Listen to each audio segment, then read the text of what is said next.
Artificial intelligence and machine learning, civil, mechanical, electrical and electronics എന്നീ ത്രിവത്സര engineering diploma കോഴ്സുകളും ദ്വിവർഷ lateral entry കോഴ്സുകളും AICTEയുടെയും SPTയുടെയും അംഗീകാരത്തോടെ നൽകപ്പെടുന്നു. ഇന്ന് തന്നെ നിങ്ങളുടെ സീറ്റ് ഉറപ്പാക്കൂ. Malabar polytechnic campus, Cherpulassery. കൃഷി സമൃദ്ധി പദ്ധതിയുടെ ഭാഗമായി പച്ചക്കറി തൈ വിതരണം ചെയ്തു.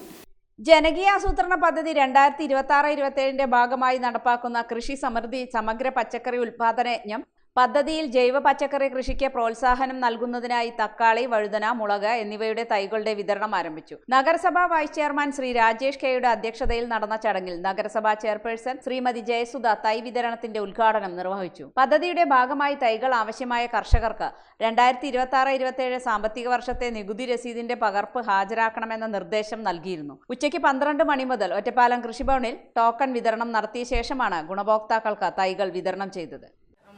വിപണിയിൽ നിന്നും ലഭിക്കുന്നത് വിഷരഹിതമായ ഒരു പച്ചക്കറിക്ക് നമ്മൾ അടുക്കളത്തോട്ടം അതുപോലുള്ള സ്ഥലങ്ങളില്ലാത്തവർക്ക് ടെറസുകൾ കേന്ദ്രീകരിച്ചുകൊണ്ട് ഒരു വലിയ അടുക്കളത്തോട്ടം തന്നെ നിർമ്മിക്കാൻ ആവശ്യമായ എല്ലാ പിന്തുണയും നൽകിക്കൊണ്ടാണ് ഈ വർഷത്തെ 2026-27 സാമ്പത്തിക വർഷത്തിൽ ഈ പച്ചക്കറി കൃഷിക്കുള്ള പ്രചോദനമായി ഇന്നത്തെ ഈ തൈ വിതരണത്തിലൂടെ നമുക്ക് നൽകുന്നത്. നമുക്ക് പുതിയ തലമുറയെ, നല്ലൊരു ആരോഗ്യമുള്ള തലമുറയെ വാർത്തെടുക്കാനും അതുവഴി നമുക്ക് പല അസുഖങ്ങളിൽ നിന്നും രക്ഷ നേടാനുമുള്ള ഒരു വലിയ പ്രചോദനമായിട്ടാണ് ഈ പ്രവർത്തനത്തിൽ നമ്മൾ കാണേണ്ടത്.